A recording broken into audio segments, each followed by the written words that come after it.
హర మహదేవ్ శంభో శంకర అంటూ కశ్మీర్ కొండ కోనలు మారుమోగుతున్నాయి. భక్త కోటి పరమ పవిత్రంగా భావించే అమర్నాథ్ యాత్ర రేపటి నుంచి ప్రారంభం కానుంది. ఇందులో భాగంగా తొలి బ్యాచ్ తమ ప్రయాణాన్ని ప్రారంభించింది. జమ్మూ కశ్మీర్ లెఫ్టినెంట్ గవర్నర్ మనోజ్ సిన్హా జెండా ఊపి అమర్నాథ్ యాత్రను ప్రారంభించారు.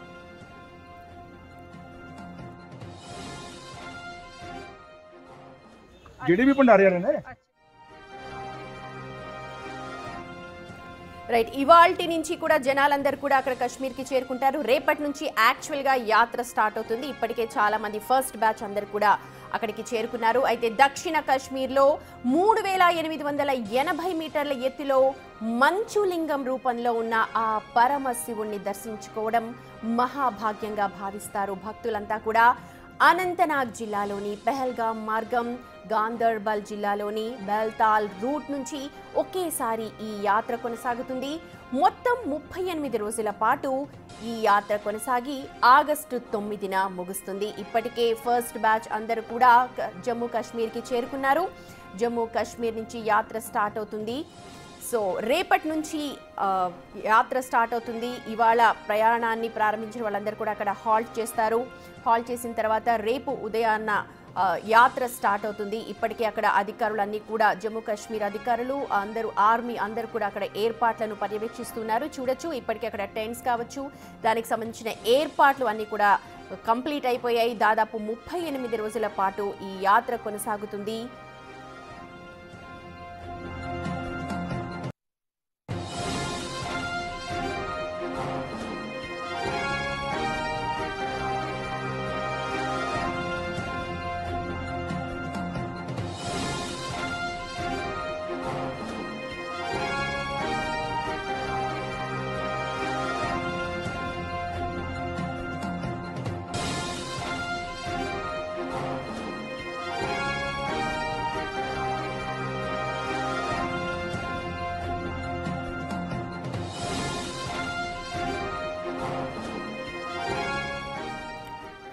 రైట్, అమర్నాథ్ యాత్రకు 2 రూట్స్ ఉంటాయి. ఒకటి పెహల్గాం నుంచి ఒకటి ఉంటుంది, అలాగే బాల్తాల్ నుంచి ఒకటి ఉంటుంది. 2 రూట్ల నుంచి కూడా యాత్ర ఒకటేసారి స్టార్ట్ అవుతాయి. మా ప్రతినిధులు కూడా ఈ అమర్నాథ్ యాత్రకు బయలుదేరారు. మా ప్రతినిధి సురేష్ ఉన్నారు అక్కడ బాల్తాల్ మిలిటరీ బేస్ క్యాంప్ నుంచి మనకు అక్కడ లైవ్ గ్రౌండ్ రిపోర్ట్ అందిస్తారు. Over to you Suresh. Amarnath యాత్రకు సర్వం సిద్ధమైపోయింది. ఇటు కేంద్ర ప్రభుత్వంతో పాటు జమ్మూ కాశ్మీర్ ప్రభుత్వం కూడా అన్ని ఏర్పాట్లు చేసింది. గత యాత్ర కంటే ఈసారి మెరుగైన ఏర్పాట్లను ఇంకా పెంచి యాత్రికుల కోసం సౌకర్యాలన్నీ కూడా మెరుగుపరిచింది. ప్రస్తుతం నేను బాల్తాల్ బేస్ క్యాంప్ వద్ద ఉన్నాను. బాల్తాల్ బేస్ క్యాంప్ వద్ద కూడా అన్ని ఏర్పాట్లు, ఇటు శానిటేషన్ విభాగంతో పాటు పోలీసులు, ఆర్మీ మొత్తం భారీ భద్రతను ఏర్పాటు చేయడం జరిగింది. యాత్రికులకు ఎలాంటి ఇబ్బందులు కలగకుండా అన్ని ఏర్పాట్లు ఇప్పటికే పూర్తి చేశారు. ఇక యాత్ర పహల్గాం నుంచి ప్రారంభమవుతుంది. అదేవిధంగా బాల్తాల్ నేనున్నటువంటి ఈ బేస్ క్యాంప్ నుంచి కూడా ప్రారంభమవుతుంది. అయితే రేపు ఉదయం గవర్నర్ అధికారులందరూ కలిసి జెండా ఊపనున్నారు. పహల్గాం నుంచి ఇటు బాల్తాల్ నుంచి కూడా 2 రూట్లలో యాత్ర ప్రారంభమవుతుంది. ఇప్పటికే రిజిస్ట్రేషన్ చేయించుకున్న యాత్రికులంతా కూడా తొలి బ్యాచ్ బయలుదేరి ఆ బేస్ క్యాంప్ల వద్దకు కూడా చేరుకుంటున్నారు. నిన్నటి నుంచే యాత్రికులంతా కూడా యాత్రకు సిద్ధం అవ్వడానికి బేస్ క్యాంప్లకు రావడం జరిగింది. మనం లంగర్లు కూడా చూస్తున్నాం. ఇటు లంగర్లు అంటే యాత్రికులకు ఫ్రీ భోజనం ఏర్పాటు చేస్తారు. అన్ని రాష్ట్రాలకు సంబంధించిన లంగర్లు ఉంటాయి. ఇక్కడ తెలుగు రాష్ట్రానికి సంబంధించిన, ముఖ్యంగా తెలంగాణకు సంబంధించి సిద్దిపేట వాస్తవ్యులు కూడా ఇక్కడ తెలుగు ప్రజలకి భోజనానికి ఎలాంటి ఇబ్బందులు కలగకుండా ప్రత్యేక లంగర్ను ఏర్పాటు చేసి భోజనాలు పెడుతూ ఉన్నారు. ఇక ఆర్మీ అధికారులు కూడా దాదాపు 60,000 మంది బందోబస్తుని ఏర్పాటు చేయడం జరిగింది. వారితో పాటు ఇటు జమ్మూ కాశ్మీర్ పోలీసులు కూడా భారీ భద్రతను ఏర్పాటు చేశారు. ఎక్కడ ఎలాంటి అవాంఛనీయ ఘటనలు జరగకుండా అన్ని సిద్ధమయ్యాయి. అయితే ఆ ఉగ్రదాడి ఘటన తర్వాత పాకిస్తాన్, ఇండియా, భారత్ యుద్ధం తర్వాత ఈ అమర్నాథ్ యాత్రని చాలా పటిష్టాత్మకంగా తీసుకొని భద్రతను ఏర్పాటు చేయడం జరిగింది. ఎందుకంటే ఏ చిన్న ఘటన జరిగినా దీనికి సంబంధించి అలర్ట్ గా ఉండేది. ఎందుకంటే ఇప్పటికే ప్రతి చోట చెకింగ్ చేసిన తర్వాతే దాదాపు 4 అంచెల భద్రతను ఏర్పాటు చేసి మొత్తం శ్రీనగర్ నుంచి బాల్టాల్ వైపు కావచ్చు, ఇటు పహల్గాం వైపు 2 వైపులా కూడా భారీ భద్రతను ఇప్పటికే అధికారులు ఏర్పాటు చేశారు. బాల్తాల్ దగ్గర కానీ రిజిస్ట్రేషన్ ప్రాసెస్ ఫస్ట్ టైం వెళ్ళాలనుకునే వాళ్ళు, లేకపోతే సెకండ్ బ్యాచ్ లో జాయిన్ అవ్వాలనుకునే వాళ్ళు ఇప్పటికే ఆల్రెడీ రిజిస్ట్రేషన్ అయిపోయి ఉంటుంది. ఒకసారి ఆ ప్రాసెస్ చెప్పండి. అలాగే అక్కడ మీకు ఎలాంటి ఎక్స్పీరియన్స్ కలిగింది అన్నది కూడా ఒకసారి చెప్పండి.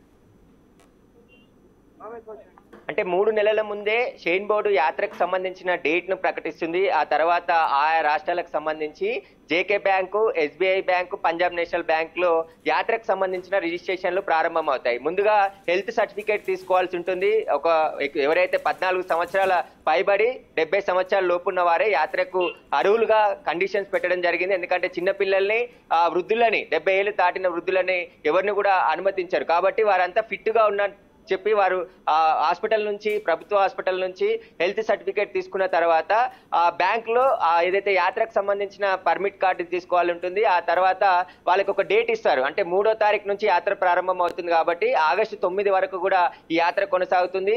రోజుకు 15,000 మంది, అంటే ఇటు పైల్గామ్ అటు బాల్తాల్, ఈ 2 బేస్ క్యాంప్ల నుంచి 15,000 మంది వరకే అనుమతిస్తామని చెప్పేసి కూడా ఇప్పటికే కేంద్ర ప్రభుత్వం చెప్పింది. ఎందుకంటే భద్రత దృష్ట్యా ఎక్కువ మంది కాకుండా 15,000 మందిని మాత్రమే పంపిస్తూ ఉంటాం బ్యాచ్లుగా అని చెప్పేసి చెప్పడం జరిగింది. ఇప్పటికే ఒక కార్డు కూడా ఇస్తారు. ఇక్కడ వచ్చిన తర్వాత రిజిస్ట్రేషన్ కి సంబంధించిన ఈ యాత్రకు సంబంధించిన ఒక కార్డు ఇస్తారు. ఆ కార్డుకు సంబంధించి పూర్తిగా ఎవరైతే యాత్రికులు ఉంటారో యాత్రికులకు సంబంధించి ఐడెంటిఫికేషన్, ఎక్కడైనా కొండల్లో చిక్కుపోయినా కానీ వారి జీపీఎస్ కి సంబంధించిన ఒక కార్డు ఉంటుంది, క్యూఆర్ కోడ్ కార్డు. ఆ కార్డు ద్వారా యాత్రికుడు ఎక్కడున్నాడు అనే దానికి సంబంధించి కూడా ఇక్కడున్న కంట్రోల్ రూమ్ నుంచి ట్రేస్ చేయొచ్చు అని చెప్పేసి కూడా 2 సంవత్సరాల క్రితమే ఆ కార్డుని కేంద్ర ప్రభుత్వం తీసుకొని రావడం జరిగింది. ఆ తర్వాత ఇప్పుడు బేస్ క్యాంప్ లో అందరూ కూడా ఏ డేట్ అయితే 3వ తేదీకి అనుమతి ఉందో వారందరినీ కూడా బేస్ క్యాంప్లకు అనుమతిస్తారు. వారంతా ఇక్కడ ఏర్పాటు చేసిన తాత్కాలిక షెడ్లలో వసతి తీసుకొని ఇక్కడే నివాసం ఉంటారు. వారికి సంబంధించి యాత్ర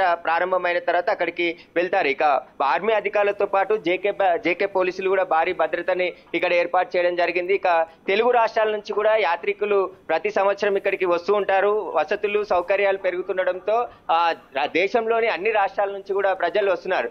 అమర్నాథ్ యాత్రను దర్శించుకోవాలంటే చాలా సాహసమైన యాత్ర అని చెప్పుకోవచ్చు. కేవలం 40 రోజులు ఉండే యాత్ర మంచు శివలింగాన్ని దాదాపు బాల్తాల్ బేస్ క్యాంప్ నుంచి 18 కిలోమీటర్లు కాలినడకన లేదంటే గుర్రాల ద్వారా వెళ్లాల్సి ఉంటది. ఈసారి హెలికాప్టర్లను కూడా రద్దు చేశారు. ఎందుకంటే నో ఫ్లయింగ్ జోన్ ఏర్పాటు చేయడం జరిగింది.